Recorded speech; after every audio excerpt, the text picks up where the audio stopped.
So we all know the lovely Lucy Liu. Lovely Lucy Liu. I like that alliteration. From her roles as a genuine badass, see Charlie's Angels, Kill Bill.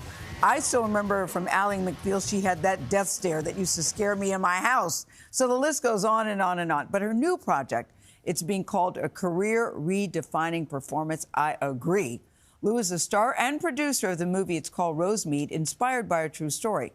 So she plays Irene Chow, a Chinese immigrant who's battling cancer and also navigating her son's schizophrenia. Irene is ashamed of the stigma around his diagnosis and tries to hide it from her community. 有什么想说的? I heard you there in the hallway.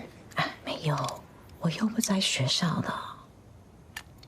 You were there. I heard you, and you were 我在 trying to. 店里工作。哎，儿子，你听妈咪，遇到什么不合理的，你要仔细想一想。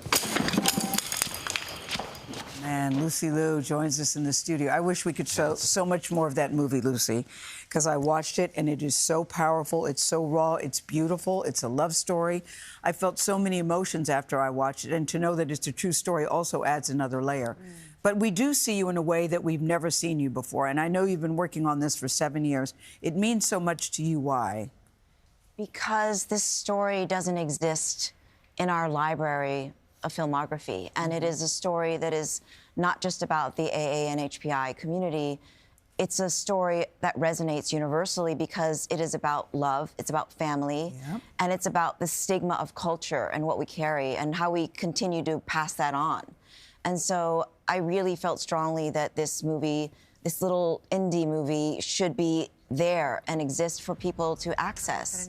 And that's the impact of it. Well, it was interesting and fascinating to see you speaking in broken English and in Chinese. He's speaking in English, your son, and the back and forth between the two of you. That was important for you to do the movie that way. Why? Well, my parents are immigrants, so I'm first generation, and the way that you receive something at home, which is fluid, which is poetic, which is common language, the mother tongue. But then when you go outside, and as a child watching my parents receive, I guess, racism, I guess being condemned based on what they look like before they even open their mouths. And then when they did, it was fragmented conversation. And I think that broke my heart watching it as a child, but it also taught me the wrong things, which is to keep silent, to hold in my expression or my emotions. And, you know, I had to really unlearn those things, and I'm still unlearning them. I mean, I think for my work, I can do that, but for my life, I'm also, like, incredibly private. Yeah. And it's sort of this feeling of extremes. And I wanted Irene to also have that feeling of, I guess, to connect with the audience, that her struggle inside the house was very different from outside the house. And that fragmentation of dialogue and the way that she uses the words is powerful, but it's also, there's a lot that is not being fed and said.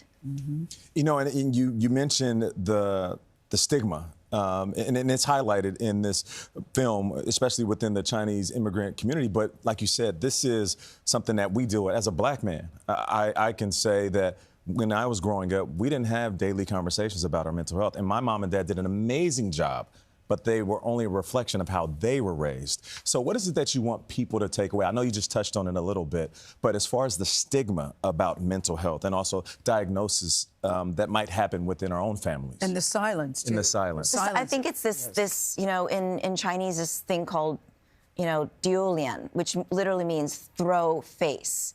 And it's like biao diulian, which means don't throw face, which is don't shame us. So all of the things that happen within your own home, stay in your own home. Like, keep it inside. Don't air the dirty laundry. Yeah, don't show the dirty things. Don't show the holes. Don't show the rips. And so the presentation of, I think, what we all do, you know, just continues that cycle. And then so when something comes up, it's so shocking, you know, when there's something that's happening next door. And there's also a lot of judgment, societal judgment, which does not help other people to feel like they can open up. And now with technology and social media, you know, obviously we want to show our best sides. And so it's very difficult for younger people. And that the suicide rate and it doesn't even have to be a diagnosis. It just can be a feeling of not belonging and not sensing that you can talk about your feelings without having, being sequestered or isolated. And that is exactly what happened to Irene in the story. I felt for Irene because she's diagnosed with cancer. Her son is 17, about to turn 18, dealing with this mental illness, and she knows what could happen when he turns 18. He becomes an adult, so she takes very drastic action. I wonder how you, in less than 30 seconds, what your message is for us to take away from this movie. I'm still thinking about it. My hope is that people come and see this movie and understand that these stories are important. Yes. And it is... And universal. And universal. And it's impactful, and that it's going to be something that will stay with you. I mean, this is what legacy is, right? Yeah. Legacy is about changing things and making it better for the next generation. Healing and for generational yourself. trauma. And this movie, Bravo, I hope, Lucy Liu. is about healing and bringing things from a compassionate point of view. It's not just Wishing you the an headline. Oscar